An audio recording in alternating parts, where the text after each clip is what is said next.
It's a good day to brew, baby. What is up, YouTube? It's your boy Millsy, back with the Hometown Commander. We're back for another episode of Millsy Brews, the show where version 1.0 deck list of the Commander in front of us on my quest to out-brew the Magic world. As always, the deck for this deck will be in the video description down below. We're wrapping up our last week of Lost Caverns of Ixalan content, and so these last two videos are me knocking out the odd random commanders that didn't fit into our kind of kindred or travel themes for each week. Today we want to talk about Mono Red Burn, a strategy that we don't really see as much in Commander, but I think this commander is going to change that a little bit because it is kind of bonkers. This is Ojer Axonil, Deepest Might, a 4-mana 4/4 legendary god or red god with trample. It says whenever a red source you control would deal an amount of non-combat damage less than Ojer Axonil's power to an opponent, that source deals damage equal to Ojer Axonil's power instead. That is a massive ability, and I think can be a lot of fun depending on what we choose to do with his power or its power, and we'll talk about that in a second. Second ability says whenever it dies, we return to the battlefield tapped and transformed, and it transforms into Temple of Power. A land that taps red, or for 200 red, we can transform it back. We can only do it if red sources have dealt 4 or more non-combat damage this way. And there's a sorcery. That's not going to be very hard to do. We built this deck to try to deal a lot of non-combat damage to our opponents, so we're going to talk about how we're going to do that. But mainly, the goal of what we're trying to do is deal as much sources of damage at 1 or 2 as possible, so they can be raised up to 4 or whatever Ojer Axonil's power is to deal more damage to our opponent. And we're going to do this in a couple different ways, but I want to talk about one of the main focuses of the deck, which is it's equal to its power, not its base power. So the more we can increase Ojer Axonil's power each turn, or in a single turn, or over the course of turns, the more damage our small little pingers dealing 1 or 2 damage is going to deal out. I want to talk about a couple cards we're going to use to increase its power, a couple ways we're going to try to keep our strategy going, and then how we're going to burn out our opponent. First is Laban, Cultist of Tiamat, 3-mana dragon that says whenever we cast a non-creature spell, target creature gets +X/+0 until end of turn where X is that spell's mana value. This card seems pretty fun because, of course, the bigger the spells we cast, the bigger Ojer Axonil's power is. And the nice part about that is that we can we should be able to resolve it to where when we cast, Ojer Axonil gets that extra power, and then whatever's dealing that damage, we'll see Ojer's new power and deal more damage that way. We're playing fun cards like Downhill Charge, a 3-mana red instant that says we can sacrifice a mountain instead of paying its cost, and target creature gets +X/+0 until end of turn where X is the number of mountains you control, which is going to be a lot because we're only playing 2 non-mountain lands, so we're going to have lots of mountains. Hopefully this should, again, spike Ojer to 8, 9, 10 power, which is not going to take very many abilities to deal damage to each opponents to take them out.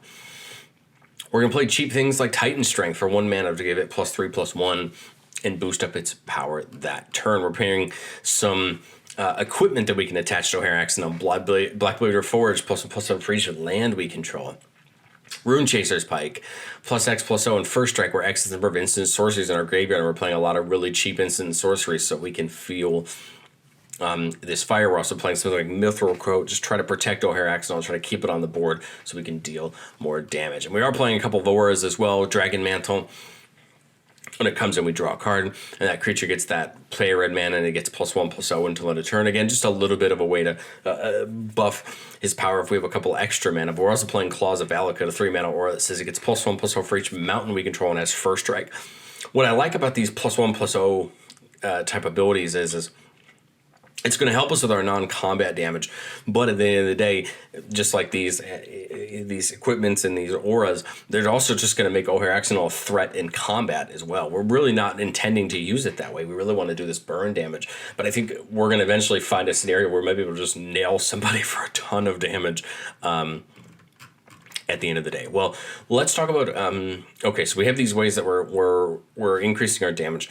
But I think the problem we're going to run into it being mono red, only having a little bit of card draw, not having any ramp. We're eventually just going to run out of gas, right? We're going to have turns we're only going to be able to play 1 or 2 spells. How are we going to keep the fire burning? Well, we're going to play some cards that are going to allow us to either add more red mana or give us more casting power. The first is Chandra Dressed to Kill, or +1 says add a red and it deals 1 damage up to 1 target player or planeswalker. This is great because not only are we adding a red mana, but with Ojer out, that 1 is becoming whatever its power is to 1 player and getting us more mana and damage at the same time. Same thing with Chandra. Her +1 can give us double red, but her +1 can also exile the top card and we can cast it. If we don't, it deals 2 damage each opponent. Again, that 2 can be brought up to whatever Ojer's power is. So again, both these Chandras are going to potentially give us some red mana and help us keep going down that thread. But we're also playing things like Burgeon, where we cast a spell, we add a red mana to let a turn we don't lose mana as steps or phases in, and that's pretty great because that red's going to keep us going, especially the cheaper of spells we're playing. We're trying out that new Urabrask from March of the Machine. Whenever we cast an instant or sorcery, it deals 1 damage to target opponent, we add a red. I like this because again, that 1 damage is going to come up to whatever Axonil's power is, and then we add the red and hopefully keep going for some more spells. Toralf, God of Fury seems like an interesting card. Whenever a creature or planeswalker an opponent controls is dealt excess non-combat damage, it deals damage equal to the excess to any target other than the permanent. What I kind of find interesting with Toralf is if we damage a creature equal to, Ojer Axonil's power, and the extra bleeds through, it should ideally be brought back up to Ojer's power as it gets dealt to that player, which I feel like is going to be important. Toralf also on the backside of it, if we choose not to do that, is an equipment that gives that creature +3/+0, just boosting Ojer Axonil's power that way. And then we're going to try out Runaway Steamkin. Whenever we cast a red spell, if it has fewer than 3 counters on it, we put a counter on it, and we can remove 3 counters to add 3 red mana. The more spells we cast in a turn, the more mana Steamkin can make for us, and it's just a classic card for that. Keep spitting out red spells, keep gaining mana back to keep going. Okay, so we've got our ways to kind of keep the fire burning, so to speak. How do we translate into spell burn damage? Well, we're playing things like Electric Static Field. Whenever we cast an instant sorcery, we deal 1 damage to each opponent, which again, just like all these other effects, will get brought up to Axonil's power. Gutter Snipe, whenever we cast an instant sorcery, deals 2 damage to each opponent.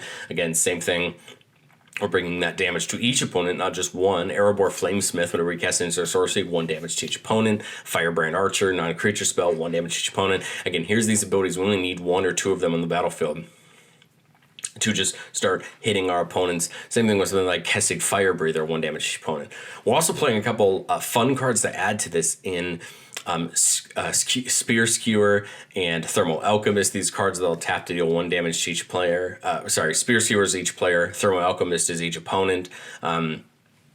Unruly Catapult is 1 damage to each opponent. These are little ways we can ping at instant speed if need be, otherwise just for damage. Now, the cool part about the Catapult and Thermal Alchemist are whenever we cast an instant or sorcery, we get to untap them, and so that'll be more damage that we can add on top. I tried to put as many of these tap pingers as I could, but some of them just weren't as good as I wanted them to be. But okay. We're not just playing damage that we can take advantage of on our turn. We're also going to try to see if we can punish our opponents for things they're doing. Harsh Mentor says whenever an opponent activates an ability of an artifact, creature, or land that isn't a mana ability, it deals 2 damage to that player. Immolation Shaman, same thing, 1 damage to that player. But we're also playing things like Ankh of Mishra. Whenever the land comes into play, it deals 2 damage to that land's controller. You're gonna hit people for some damage when they're trying to play their lands. Mana Barbs, whenever a player taps a land for mana, it deals 1 damage to that player. The hopes of cards like this are that we can hit a certain point where these come down where we don't need to continue to do these things, but we could just, hurt our opponents that way. Rolling Vortex and Sulfuric Vortex both deal damage to a player on their turn. Vortex being 1, Rolling Vortex being 1, Sulfuric Vortex being 2. Again, both of those will come up to Axonil's power. But again, this is something that's happening to our opponents at every turn. And I think that's important to continue to kind of place the chokehold on our opponents as we try to burn them out. We're playing a lot of spells that are going to deal 1 or 2 damage just so that we're taking the most advantage of Axonil as we can, bringing that 1 damage up to more. Now, we do have some potential enders, something like Grape Shot. Of course, it has Storm, so we can cast a bunch of spells before Grape Shot and play Grape Shot. Each of those 1 damages are going to be brought up to Axonil's power, and that could give us the potential to knock some people out and do some big damage. Something like Display of Power being able to copy every instant or sorcery on the stack and get copies of it. Again, if we put a bunch of burn spells on the stack, we can do it that way. Invoke Calamity, getting some spells back from our graveyard and letting us do them again, dealing more damage again, seems really good. We're playing the classic things like Shock and Lightning Bolt and Lava Dart. These are 1 mana spells that are going to deal 1 or 2 or 3 damage, but again, those are all going to get brought up to Axonil's power and allow us to hopefully, just feel a lot more damage towards our opponents. But I think that more or less explains what we're trying to do in the deck. Of course, the individual cards you play can come completely down to your preference. It doesn't matter what burn spells or what things you're playing, as long as we're dealing damage to our opponents and getting more value. We're also playing things like Mana Geyser, Jessica's Will, Seething Song, so we continue to get more red mana and keep the train going as we're casting these spells in the same turn and just hopefully hurting our opponents. But like we do on this show, let's goldfish to hand or two just so we could see what we're working with and how we'd approach. We gotta remember that Axonil is 4 mana, and we're in a red deck that has some card draw but has no ramp. So our lands being here is important. We have a 3-lander, which I don't mind. Turn 1, we play that mountain. I don't want to use this Lava Dart yet. Don't really see the point.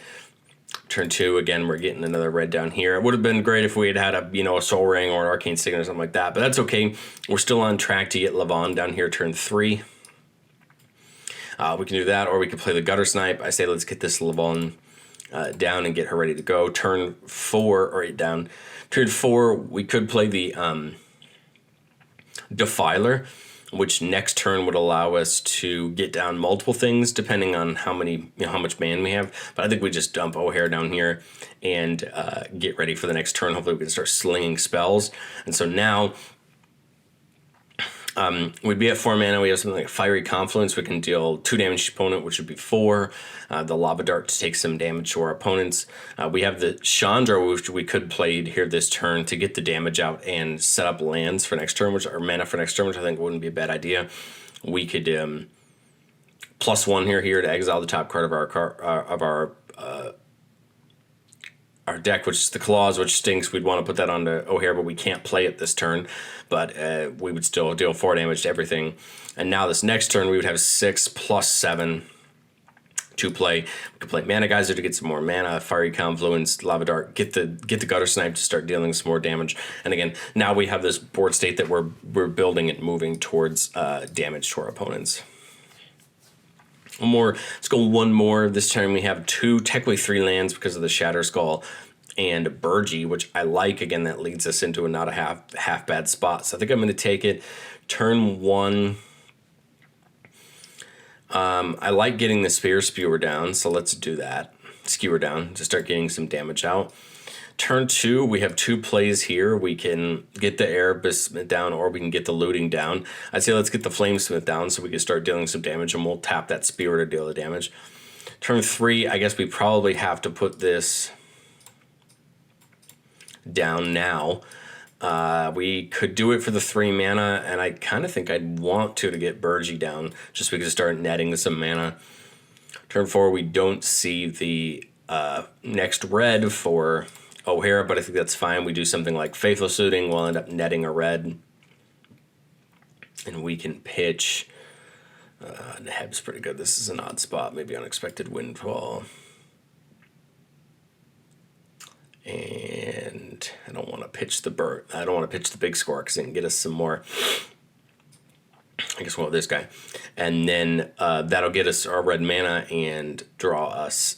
That'll get us that red mana that we could keep in our mana pool. We're at an odd spot here where we could, we could do something like Seething Song, get another red mana, get some more mana or mana pool, play Ojer, and then move into the next turn with more. I don't know, this is kind of an odd turn because we missed that land. But anyway, either rate, you can see we're starting to get these creatures on board and get their abilities so we can start burning up our opponents. But let me know, what do you think of Ojer Axonil down in the comments? This is kind of a fun take on red burn. You notice we're not playing things like Solfim or Torbrand, because the way that the replacement effects was, that our opponents can actually make it a little bit worse for themselves. I wanted to focus on as much potential to create as much damage as possible, as much of these one drop, these 1 damage pingers that we can get to our opponents to deal as much damage as we can. But let me know what you think of it down in the comments section below, and I will catch you guys next time.